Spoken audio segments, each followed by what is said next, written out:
Hello, everyone. Welcome you all to LinkedIn Live Show, and this is a great day for me because for two reasons.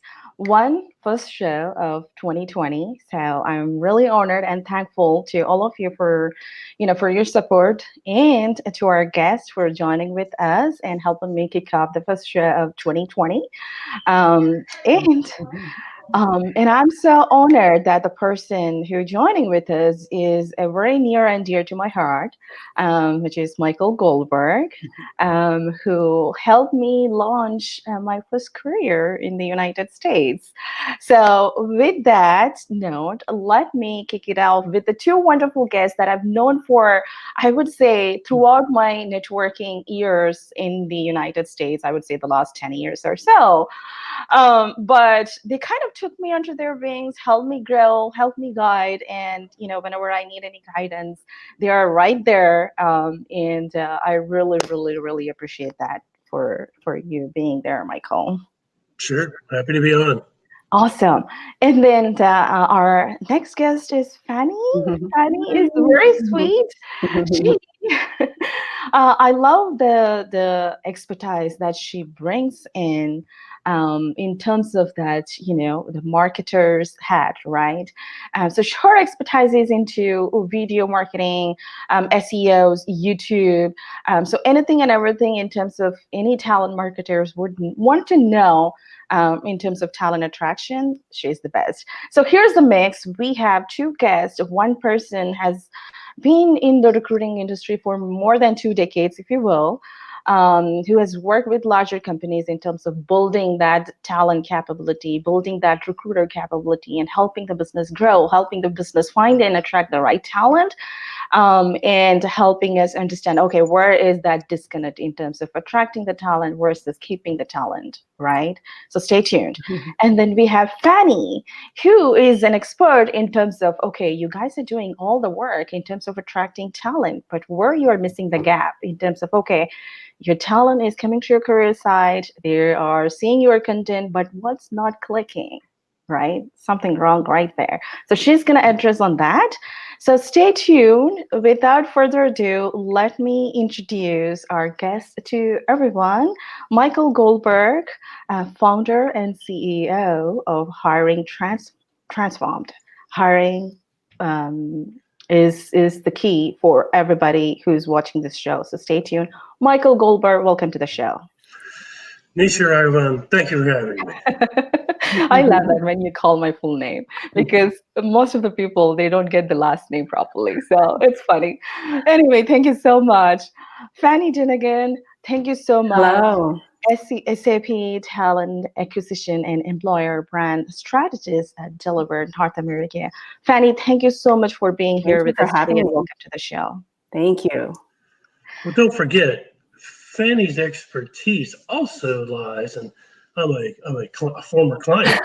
She is Miss Video. She took me to the next level, and she can take anybody listening out there to the next level on how to build out their video presence, whether it be on Facebook, LinkedIn. I mean, LinkedIn is where she helped me really set my content and journey there. So I wouldn't be here today if it wasn't for Fanny. That's for sure. Thank you, Michael. Awesome. I appreciate that. It's true.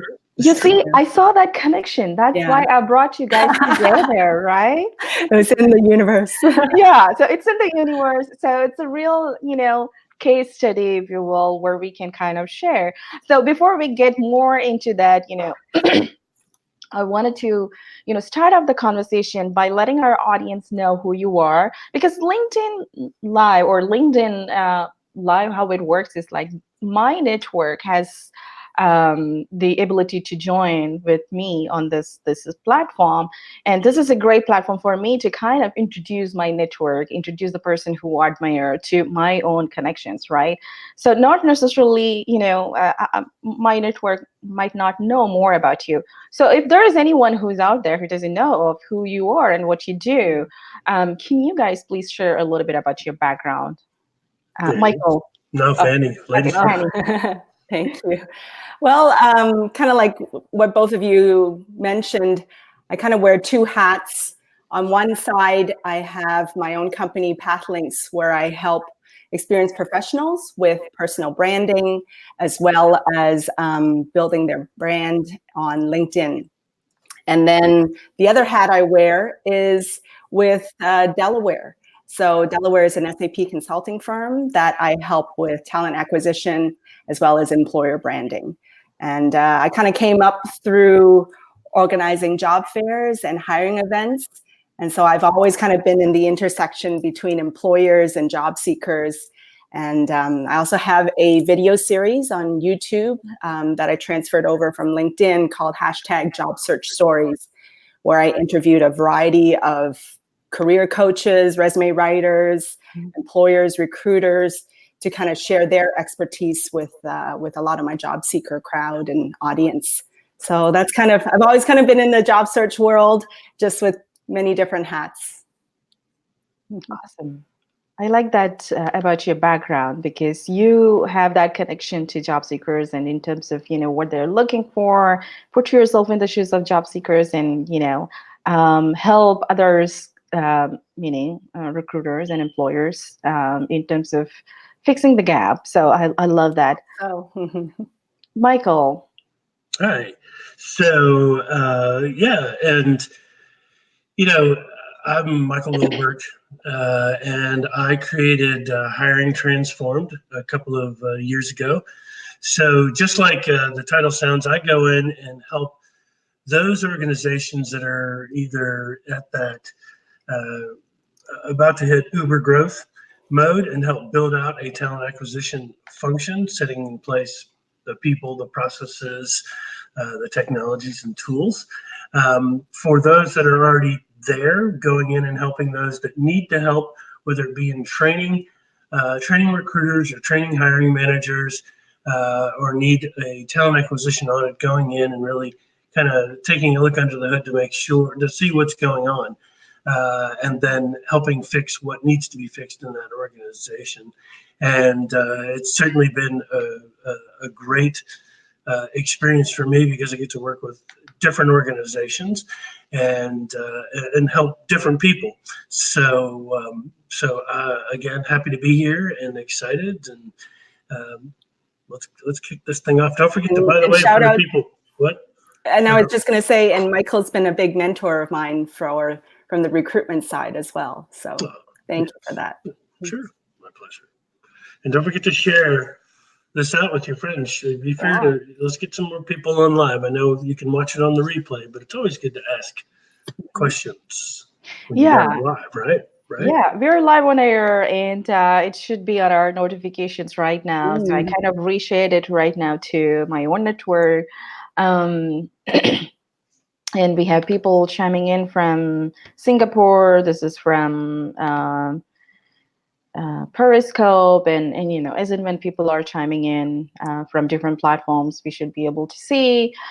So what I wanted to talk more about at the very beginning is that, Michael, you've been in this industry for longer than, we care to remember. Longer than, let's say, any of us, right? So you have seen that candidate journey right from the very beginning, before even video was a thing. So let's say, rewind a couple of decades ago. How was that candidate journey versus now? What's the major difference that you feel in terms of what changed in the candidate journey and candidate attraction? Have you ever heard of a fax machine? Yes, a newspaper?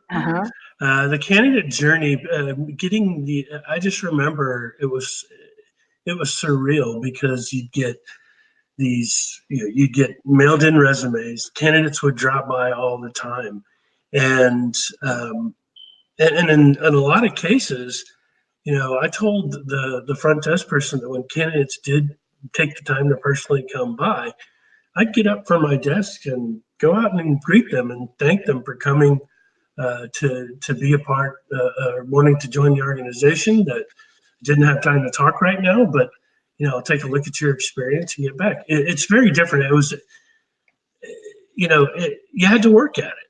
You really had to, as a recruiter, you had to really work at leading a good candidate You had to, it was still picking up the telephone. There weren't, I mean, there were email, there was kind of email 20 years ago, I would assume. But people started sending you your resumes, and you would thank them for sending over those resumes. And, it's, but, as we got more sophisticated and as we got more technology savvy and the videos came along, Mm-hmm.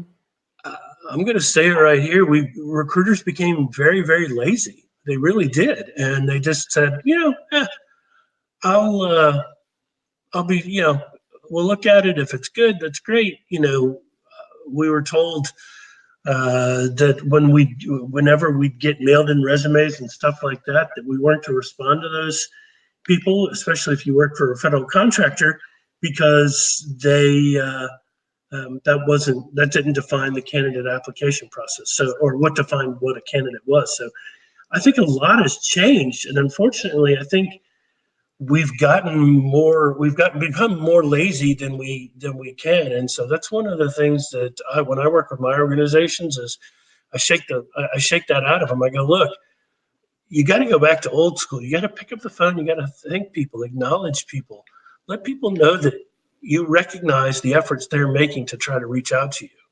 And that right now is what's hurting recruiting in terms of their bad name. But I think it's still fixable, and that's a part of my rant and my journey is to help recruiters. Let's change that perspective that's out there, right? Mm-hmm. I know Fannie doesn't do that. I know that for a fact. Mm-hmm. But there are a lot of people out there that do, unfortunately. I don't know if you both agree or not. I'm curious to get your feedback. Mm-hmm. Yeah, I mean, like these days, you talked about submitting resumes. I still remember like printing mine on like beautiful parchment paper. Oh yeah. And submitting it. So it's definitely changed. And even for myself, like sometimes I can't even because in a way we check email as much also. And so I'm texting candidates, right? Versus emailing, and because it's so much more immediate, especially coordinating interviews and things like that. So I think technology has definitely changed. And then also, well, video, like the fact that we're here on a live stream, Mm-hmm. and video interviews, and video presentations, video branding, everything has changed, I think, technology wise. So like you said, it's really important to kind of keep the human touch, and having that interaction. I think videos really convey that kind of interaction, right? People get to see you, you get to see them, and it's a great way to have transparency and open communications. A lot of times job seekers say, I don't know how to convey my soft skills, right? Like, because on your resume, you have all your qualifications, your experience, your skills, but how do people know that I'm a good communicator? Or how do people know that I'm enthusiastic or energetic? And sometimes those are great qualities for the variety of roles that are out there, and videos kind of the way towards that. Mm-hmm, mm-hmm. I like the direction where you headed. I agree. I mean, we used to think that the quality of paper, which paper that I should be printing my resume, right? And then how to get the resume to the right person, and emailing them, faxing them, and whatnot. And then, right now technology changed everything, the way we do, and the way we approach and how we look at the candidates. So to Fanny's point, we have all the social media tools and technologies right now in order to find and connect with the talent. But at the same time, Michael said at the very beginning, yes, recruiters, they are lazy, right? Is it the recruiters being lazy, or is it the recruiters not doing appropriately what they're supposed to be doing in terms of attracting the talent? So Isn't that the same thing? Isn't that the same thing? No, doing it. No, They choose. Well, doing okay, it. that's a good point. People choose. It's a choice they have, right? So if I get a phone call from a candidate, I choose not to call that person back, which has a ripple effect on the candidate that says, why is this recruiter ghosting me? Yeah. I mean, and I don't mean to kick off the show negatively. It's just I'm No, I speaking mean truth. that's I'm the speaking truth. I truth, mean that's the truth. I mean, right? if you will, I So mean most of the recruiters. I'm not. I was a recruiter. I myself is a recruiter, and I wouldn't blame a recruiter not being able to, keep up with their requisition. I'm talking about all the right, jargons right here, right? right. Well, here's the no. Go- You're spot on. So here's what I do recognize that there is so much administrivia to recruiting these days, especially if you're a federal contractor like American Heart is, right? Like Freeman was when I worked for them. Mhm. You had to do, there was so much reporting and so much paperwork and the reports that were done and all this that it drove, how did you have time to do your job? And I think that's where automation like video technology really does help. And we had video interviews at American Heart. You guys still have video interviews or no? We do Right. still have video interviews. So, and it's interesting. The community go, well, we don't think video interviews work because it takes away the candidate experience. It takes away the candidate experience if you don't say, well, what else could I do to bring that back in, which is before the video link goes out, picking up the phone, talking to the candidates, introducing yourself, saying, hey, I'm going to send you a link. Hmm. And, just do that. And then if you have any other questions, here's my number. Feel free to call back. Or if you have technical difficulties, that's all a part of the candidate experience. And so I think it's shortened up the process. The video interviewing does the one way, and then the two way helps. If both parties are remote, it helps save on airplane costs and flying people in, and we've saved hundreds of thousands of dollars in unnecessary flight costs Hmm. to bring candidates. And I know that for a fact. And I don't know if you guys still track that or not, but yeah, it's a real thing. We do. So this is another side of the recruiting where we have this on-demand, videos or video interviewing tool. But at the same time, I was looking more from that how we as a recruiter provide, or as an employer, let me put it that way, how we as an employer provide more transparency at the very beginning. Fanny, you might be able to talk a little bit more from this perspective, where I'm thinking of creating content where the candidate can resonate with the employer from each stages of the candidate life cycle, if you will. Yeah. Let's say from the moment from where they started, applying for the job, or getting to know or getting acquainted with the employer, if you will, and throughout the hiring process, throughout the interviewing process, and let's say what's it like the onboarding process, and what's it like to work with the employer. So if an employer were able to create that content that the candidate can help resonate with this employer, I would say we can do a far better job than what we are doing right now. Would you guys agree with that? Yeah. I mean, even before someone applies, we have to attract them first. True. So even on the attraction side, there's videos that companies can put forth, right? I always say there's kind of like 5 types of employer videos that we can have. Number one is, getting the senior leadership to share about why they founded the company, why, what their vision and values are for the company, and their direction and goals for the company. So that's number one, leadership videos that can be recorded. Number two is employee testimonials, right? Have employees share why they joined, right? Have them share their experience, have them share what's most rewarding about their work, right? Number three, if they have cool offices or innovative technology or various environments, that would be great to showcase that, right? So, do tours of the office, right? People love behind the scenes tours, right? Uh-oh, we lost Michael. Yeah. I think he's changing his, Yes. Okay. position. Yeah.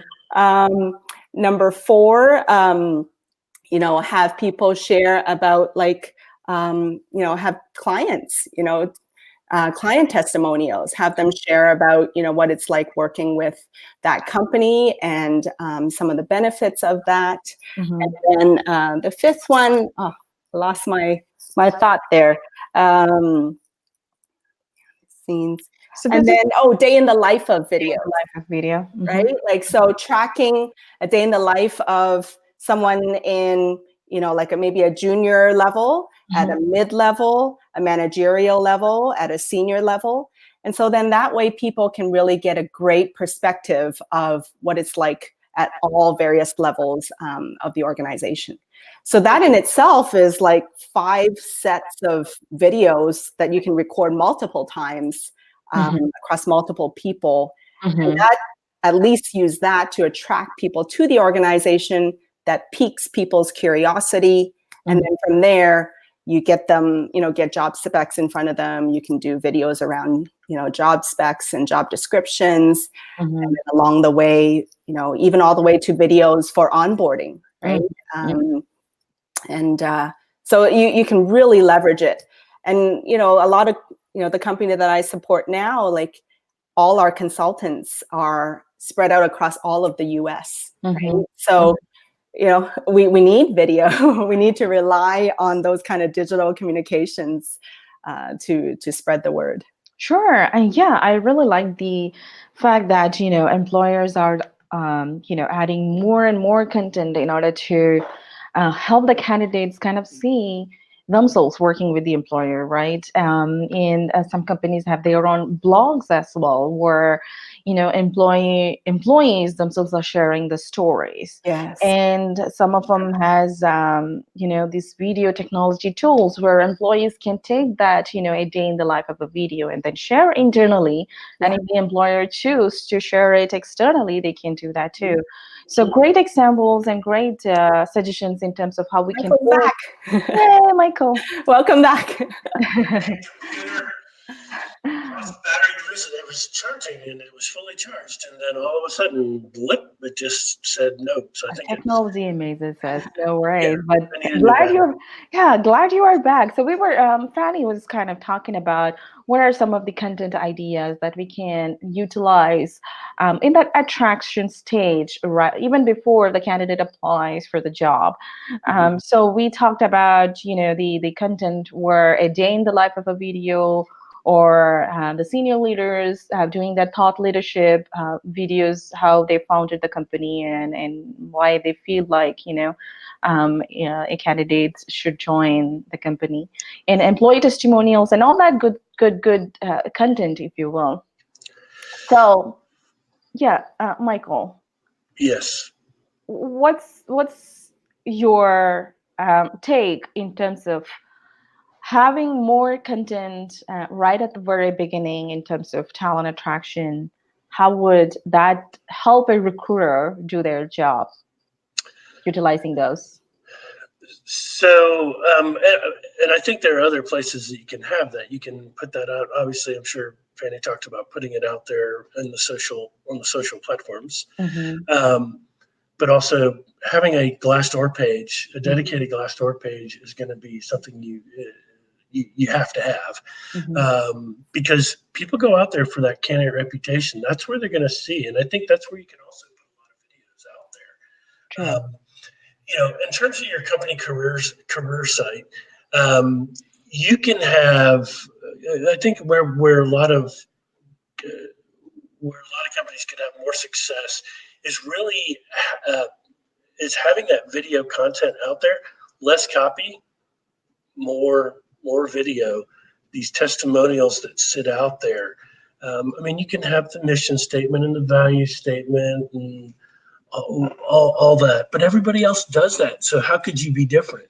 Well, you could put your videos out there. You could have a welcome message from the head of talent acquisition, welcoming them to the career website.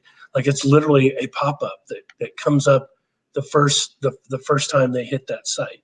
But realize this: the what's the number one reason why candidates go to career sites? What is it? Why do people go to a career site? It's a simple answer. Their brand. No, friend and they wanted to learn more about. no, they want to apply for a job. That's all they want. That's all they want. They want to apply for a job. And so I don't think it has to be this huge dramatic, walking up or going up an escalator and you see all, it's kind of like from what was that movie with Harrison Ford where all the videos were like everywhere. Blade Runner? Yeah, Blade Runner. Right. It doesn't have to be all that and all this elaborate, all the way escalator up to get to that career section. Mhm. Yeah, you can open up with that video welcoming them. Hey, we know why you're here. I mean, be straight with them. We know why you're here. You're here to find a job, but there's a lot of good information on this page, and we invite you to check that out. Mhm. So, to me, that's one way to do it. And then, my goodness, when it comes to applying for jobs, because that's why they're Mhm. there, is make it easy for them. I mean, I'm not going to mention any names, but the candidate experience boils down to how easy is it to apply? Do they get do they get some kind of message saying, "Hey, thanks for applying," even though it's an email message? Mhm. And then, are they kept informed of the process along the way? And that magic recipe spells instant gratification on the candidate side. That's all they want is just a little love. And I think making it easy for them and then keeping them informed, whether they can go out and look themselves and keep Mhm. themselves apprised, because there Mhm. are ATSs that do that and kind Mhm. of show where you are in process. Mhm. Um, if candidate or if the recruiters are moving them through the recruiting stages properly, right? Mhm. Uh, and basically, if you that's going to help create a positive candidate experience. And what people will be saying on your Glassdoor account or even the multitude of other employer review sites that are out there. And I think we tend to forget that that those actually do help candidates in their decision making process, Sure. along with that positive candidate experience and application experience. I agree. I think it's a combination of both when it comes to, recruiter being that front runner and utilizing the content, but at the same time close looping that communication. And to Michael's point, I remember, last week I had the opportunity to attend and EMC eBrandCon, and it was like, hundreds of people in a conference room where we're talking about employer branding and the challenges of employer branding. One of the main challenges that all the employers have talked about is that they produce tons and tons of content, but at the same time, everything stays in the career side. But candidates are not checking the career side because they are on the job application side. And where that front end connection for a candidate is definitely that touch point that matters the most. Of course, that content helps them resonate, and chances are they might not even go to the career site homepage to further go through that content until they've reached a reasonable stages of the interview, or until they are like, they are so passionate. Yeah, I really wanted to work with that company, right? So to Michael's point, I really really agree with you, where the recruiters being that, front end connector, close looping that communication. We have some great comments on LinkedIn right now. I agree. Great answers. Cut all the BS and straightforward to the point. No brand names, just honest answers. So, how can a recruiter be brutally honest yet at the same time transparent, while utilize the content as a platform for them to back it up, right? I think for sourcing and candidate communication, this content can be a great advantage. But at the same time, how do we make sure that we're having that two-way communication? Let's talk about that. I think there should be another. I don't know if it's an emotion but you need to also be empathetic as a recruiter. And we talked a little bit about this at TalentNet. Empathy versus sympathy. When you're, and Nisha, you know this about me, that if I felt that a candidate didn't really meet the qualifications, I was going to tell them straight up on the phone right then and there. I wasn't going to go, well, we're continuing to talk to other candidates and we'll get back to you. And then, you might as well just get that out of the way now, saying, look, so-and-so, hey, I really enjoyed this conversation. I don't think this is the right opportunity for you. And really, let's stay connected, because I do think you have some great qualities you can bring to our organization. I just don't have anything for you right now. And I think when you do that, I think that just strikes a chord of, hey, all right, this person actually kind of gives a shit about me and really wants to help me. They appreciate that far more than well, hey, this was great talking to you. And, hey, I'll be back to you in probably a week or so. You can follow up with me. And if you do that, they go into that black hole because you got so much going on. You're so far down the road. Why not be upfront with them right then and there? Mm-hmm. And I think when we're very clear about what the organization stands for, we can also say things that would tell people that. So for instance, I'll give an example, right? Like, so I'm hiring for SAP consultants. So this role is 100% travel, right? Mm-hmm. So I always have a statement there, only road warriors need apply, right? Yeah. So be very transparent about roles, right? Both from the positive side as well as, things that might be a restriction on people, right? Similarly, Delaware is a company that is growing very fast in the US, but, so we're still very lean.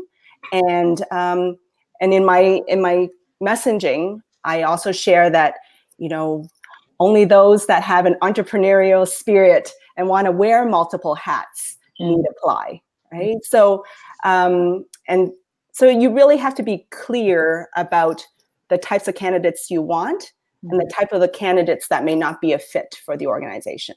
And so, and then another messaging is like, for those that like flat hierarchies, please join us. We love people that like to wear multiple hats and juggle, both lead and be hands-on. Yeah. Right? So we're very clear that those are the types of candidates we have. And one thing that I learned, from Michael is defining that candidate persona and being very specific about it. Mm-hmm. So then those that are not a fit, you're already saying that up front, right? Mm-hmm. Like, this is our culture. This is, the type of candidates that we want. And if that's not what the candidate's looking for, then, no feelings lost, right? No, it's actually great, because that will help repel the wrong candidates, if you will, right? Yeah. I mean, I really like the fact that, we, as an organization, you guys are very clear upfront. Road warriors, you'll have to wear multiple hats. It's a flat organization, because candidates, they come in sometimes, okay, after 2 years, I'm going to get promoted to the next level, right? Mm-hmm. So chances are some organization, they don't have that kind of an ability where, you will have to wear multiple hats, and year again, you will gain new skills and being able to explore new projects, being able to, add that probably to your resume, add that probably to your skill set. And if you're not looking for that, and if you're looking for that step-by-step growth of promotion and whatnot, maybe this might not be, a place that you wanted to pursue. So it helps candidates to kind of self-select themselves. Yes. Be very clear about the types of candidates and say that, right? Mm-hmm.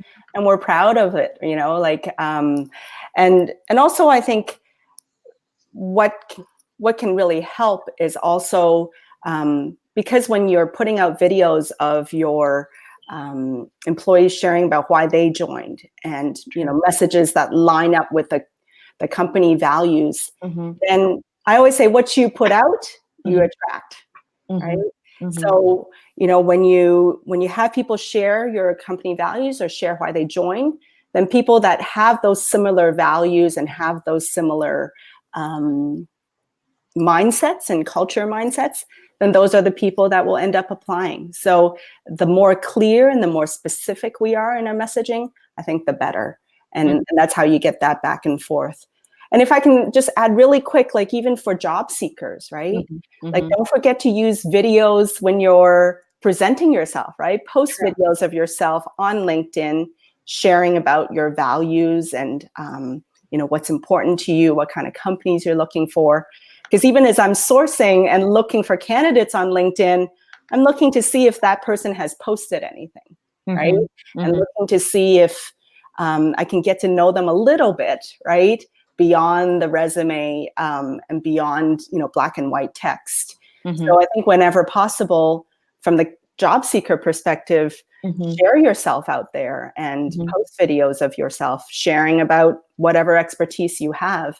That's very, very valuable as well. Well, and I think that the candidate experience, you mentioned a good point.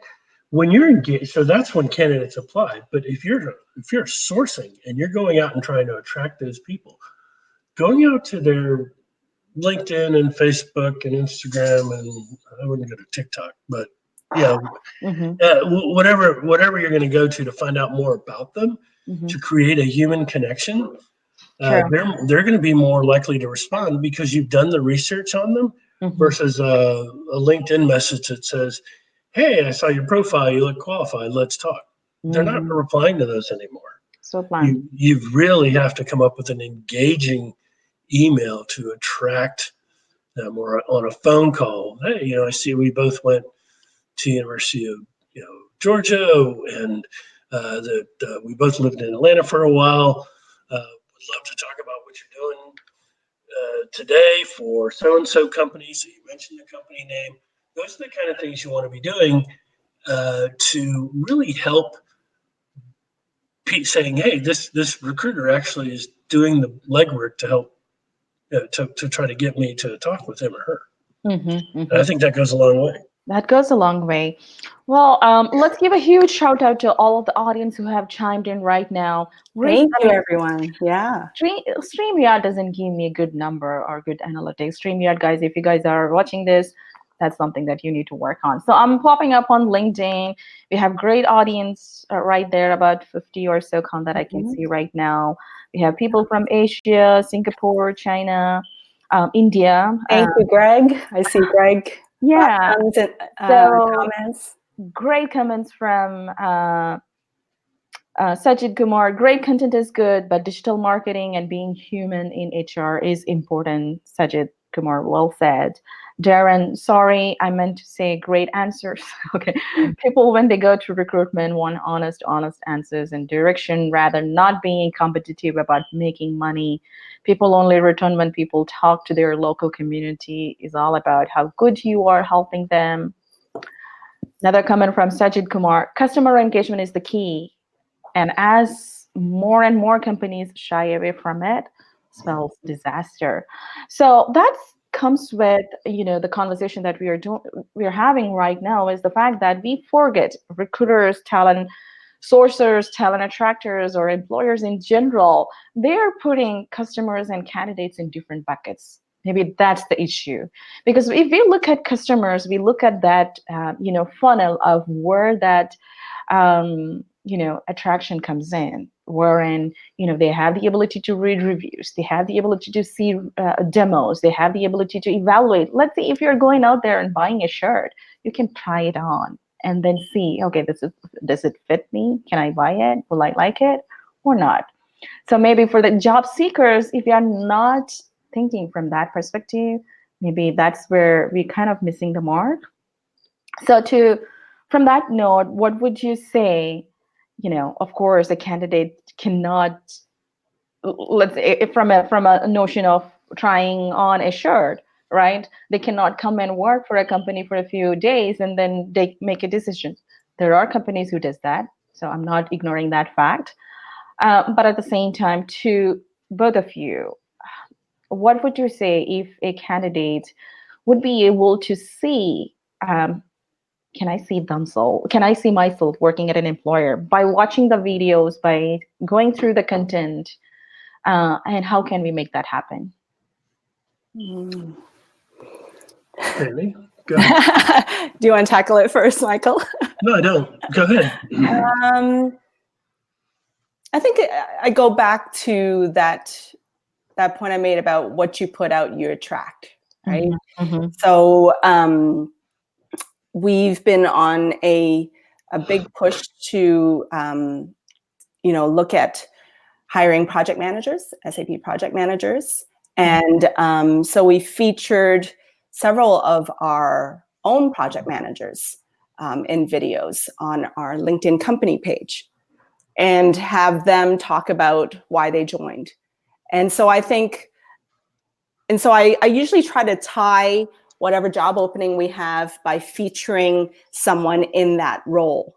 Mm-hmm. And so that's a great way, I think, to not just have like so-called HR or marketing or, a faceless post about a job, but to have somebody that's already in that role talking about it, and then click here to apply if that resonates with you.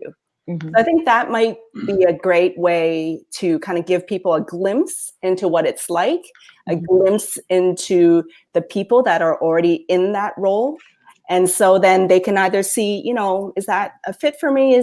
Do I kind of see myself in them? Can I see myself like having those kind of values or those kind of, that kind of parallel with them? So, and then I tie that immediately to, a job post that we have on LinkedIn. So I think that's a great way, just like a mini example of, transparency and then a call to action. Taking it a step further, and I know like there's one video technology out there, Spark Hire, right? Maureen Hannigan's group where they actually do that as in place of their job descriptions. They have the hiring manager and or somebody already doing the job talking about who they'll be working with, the projects they'll be working on, types of technologies they'll be working on if it's a consultant like someone like Delaware. But in terms of trying on, I think here's the point. Recruiters need to reverse the thinking. Instead of trying to screen people out of that hiring funnel, they need to find ways to screen them into that organization. I know that's kind of passe or it's cliche, but it's so true. And I think one of the ways to do the video is definitely the way to do it. Another suggestion is to bring people in for a quote unquote drive along, and we used to do this at Freeman for one of the opportunities. As a part of the process, because we wanted them to see the good, the bad, and ugly of the job, and they'd sit with the sales position, and they would sit with that salesperson for about 6 hours, and we would all and we'd pay them, for the time that they spent with the organization, right? To come in and really understand if they were doing actual work. Now, if they were just observing, just to get a feel for a couple of hours, and that's all they wanted to do, then that's fine. But I think that when you bring people in for that, where they just kind of see what goes on in the job, and they get to sit with somebody that's doing the job and have a real conversation about, hey, what do you like about it? What don't you like about it? What are the greatest things about it? What are the worst things about it? Having those types of conversations is meaningful. And yeah, you may lose some candidates along the way because you do want your employees and the hiring manager to be extremely transparent. So to me, that's the best way to try on that shirt, is to invite people in and have them just sit there listening in on conversations.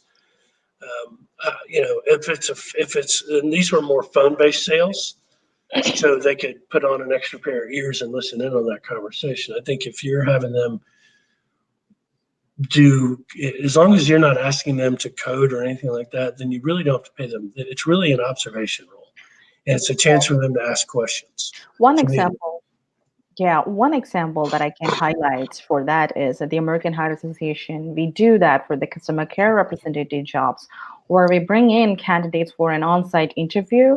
And during that on-site interview process, the 30 minutes is reserved for them to sit with an employee to kind of understand what's the day in the life of that employee, That's awesome. and being able to see how he or she works and kind of delve into that particular job, and they get to decide, hey, can I see myself sitting here and working and talking to our customers? So that's one thing. Greg Besham, I hope I pronounced your name correctly. If not, please bear with me. Fanny hits Fanny hits it on the head with the need for realistic job work environment previews and who the ideal candidates are. Right. To add to Fanny's video idea would be an overview of how we work here from the team lead perspective. Another comment from Alex Hurd. Thank you, Alex, for joining with us. If you are paying the job seekers to come in, does it run the risk of them being viewed as an employee or temp employee? No, not if they're observing. Mm-hmm. If they're only observing and they're there and you're not asking them to do stuff for you, and I'm being serious, but making copies or doing all that. To minimize the risk, I would say we're going to give you a realistic job preview. You're going to spend a couple hours with so-and-so. And again, you don't want them going out on like an outside sales job. Mm-hmm. I wouldn't do that for outside sales. I do it where they're just sitting there and they're totally observing. You don't run that risk.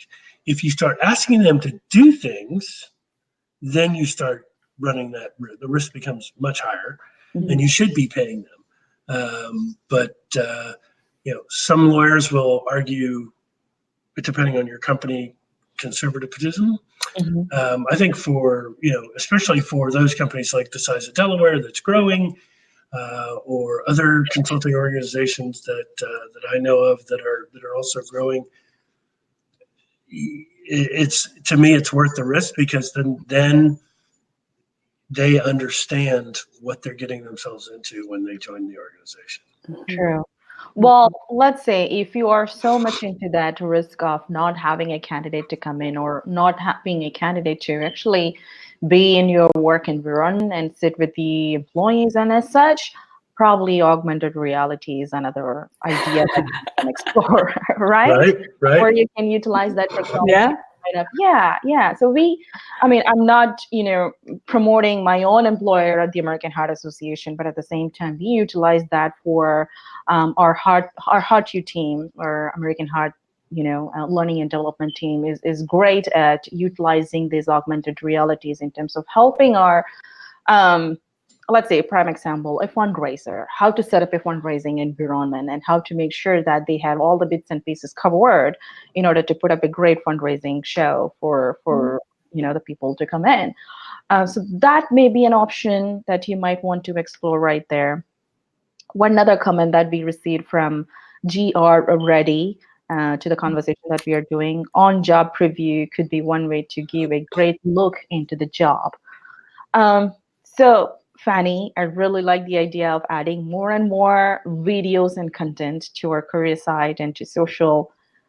Job posting, or let's say job posting is a platform. Throughout all the comments that I can read from here on LinkedIn, throughout all the comments that our audience are sharing, from the insights that you guys are sharing, what I feel is that that job posting link, we should explore that in a much more different way by adding some videos, as you said, a day in a life or a job preview video, something along the lines where candidates can see that right at the very beginning stages of a job application process. Yeah. You guys And I mean, even just to add on, like I had the pleasure of seeing a demo, and they're not paying me to say this or anything like that. But I really like their tool was Video My Job. They basically have a tool where you can, it's on the phone, and they will actually set you up with, you can put in captions, you can put in all kinds of graphics. You can have what's the thing? oh my gosh, my brain is where you can see the words scrolling through and you can talk through it. Transcript? No, live. When people can read as they talk. Oh Caption? yeah, the new what the news readers are using. Yes, Yeah, the news broadcaster. Teleprompter? Teleprompter. teleprompter. Yes. Yeah. So they have features like that, right? And so I think that's a great tools like that. If people are hesitant to do it themselves or to record themselves, they can use tools like that. But in a way, I think the more authentic it is, the more kind of real and not too slick and not too polished, that actually creates that, what we've been talking about, that kind of connection, that kind of empathy with the candidates. I think people have become, maybe more cynical of things that are too polished, right? And they appreciate things that are more real and authentic. And I think we're moving towards that a lot more, where people want to see just off the cuff, or still professional, right? But more just kind of like real comments, and not a But that's what you coach people. You coach people to do that, right? Be yourself, be transparent, show that you're human. Your videos don't need to be perfect. All you need is a cell phone and a tripod and a microphone. Yeah. That's all you really need. You don't need, it doesn't need to be this elaborate setup. No. And the cell phones now are so high definition. There's like 4K resolution. Yeah. Like it's super, super clarity. Well, thank you guys so much. We have about 5 more minutes to wrap up the show. And I really encourage our audience to ask any questions, if you will, and that our guests can, answer those questions. And, I really like the fact that Fanny and Michael kind of talked about how brutal it can be, real, and how realistic all the videos should be. And you don't have to spend a lot of money investing in, vendors or agencies to come down to on-site and then do a movie cinematic style of video, if you will. Let your employees tell the stories of who they are and how they live their life within your organization. Along with that line, we have a comment from GR Ready. Yes. So if you were, both of you, Michael and Fanny, if you were to share some comments for those who are yet at the beginning stages of exploring more videos, or who are shy about utilizing more videos. This is a question from GR Ready. Some tips for building brands without much cost for small and medium enterprises would be great to attract the talent. So if you can share that would be great.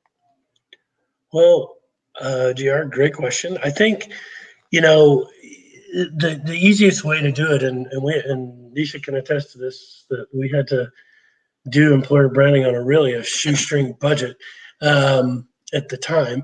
But start small, right? So start with if you're shy, you know what? Say, this is the year I'm not going to be as shy. Put yourself on camera, or put others on camera.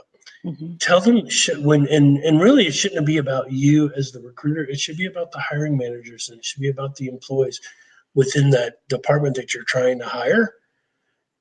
Talk to them, because they're going to be shy. And so the best way to convince them is, this is the way we are finding that candidates can successfully attract people to the organization. Words aren't doing it anymore, but videos can. I just need a 30-second testimonial. Let's kind of write out what you're going to talk about. It doesn't have to be perfect. You can have a teleprompter. There are teleprompters that you can put on your iPad that are just as big, and you can put them up on a tripod, and they're great tools. But doing those 30-second videos, they don't have to be these long-winded videos out there, are going to help you. I think going out and meeting people where they are. So going out into the different groups, finding out where the people that you're trying to recruit are hanging out. face-to-face versus just online, or even online meetups. Go out there and don't make it about yourself, make it about them, because nobody cares about you. They care about what you're bringing to them, which is an opportunity to land a full-time job or a part-time job or a contract job, whatever it should be. It's really about how do we get them to be successful, and so that'd be my short advice there. Yeah, and I mean, and equipment wise, like we said, like it's literally use your smartphone. The tripod that I have is like $40 off Amazon. Get a lapel mic, that was like $20, and you're set. You're ready to go. And some tactics to kind of maybe ease nervousness of being on video. Have two people, right? One person can be kind of like asking the question and have whether it's the employee or the middle manager answer the question. So then it becomes almost like a Q&A. Mm-hmm. So I find that sometimes having two people on the video and having a dialogue, that makes the people like less nervous. So and you can like record multiple times. If you don't like it, just delete. Yeah, upload it to iMovie like this. It, right? You can upload it. You can upload it to an editing tool and splice it all together. Yes, yes, yeah. Editing. You can use iMovie. There's tons of like free editing tools out there. So there's a lot of. It just depends on what stage you're at, right? If you're at the beginning stage, there's tons of free resources, tons of free editing. Nowadays, I use Camtasia. I know people use Adobe. So, there's a variety. So just depending on the stage that you're at, they're all available from no costs to more higher costs. But just, if you're starting out, definitely go with the low cost options. And that doesn't compromise quality. If you're real, if you're honest, if you really just connect with the audience, then that speaks more than the polished things. I agree. Yes, I go with the minimalistic, but at the same time, I do have a fancy phone, so that helps me. Yeah. I did get my 11. Yeah. So tripod and iMovie, and of course we have Adobe Premiere. But at the same time, start small. Well, thank you so much, Michael and Fanny. Really, really appreciate the comments and really, really appreciate the valuable ideas and insights that you guys shared. And it kind of amped up our audience. Our audience are increasing and increasing. Unfortunately, I have to hit the road and get back to work. We have great comments coming in from Greg. I really want to talk about it. Candidates are turned off by their past experience in applying, and in Asia, getting past the hiring manager only to find demands for organizational chart of current and past job, salary history, and so we can make you an offer. In other words, marketing video don't match the process. So make sure whatever content Fanny said again and again, make sure the content you have out there match the process, match your goal of identifying what you are, targeting to identify. Great comments from GR Reddy, Sajid Kumar, and all of them shared, their thank you note to our guest. So with that note, make sure the content resonates with the candidates. Whatever you put out there, make sure that it speaks volume by touching that human heart, right? So you're talking to human, keep that in mind anyways. So Fanny and Michael, how can our audience connect with you, where they can find you, probably, continue this conversation online? I live and breathe on LinkedIn. Same here. My contact information is on LinkedIn. If you get contact, yeah. Let's connect. Awesome. Check them out. Great folks to connect. Yeah, we appreciate it. Alrighty, well, thank you so much. You guys have a wonderful rest of the day. And if you guys are in other parts of the world, in India, Asia, have a wonderful, great night. See you all soon. Thanks. Bye-bye. Thank you, Nisha.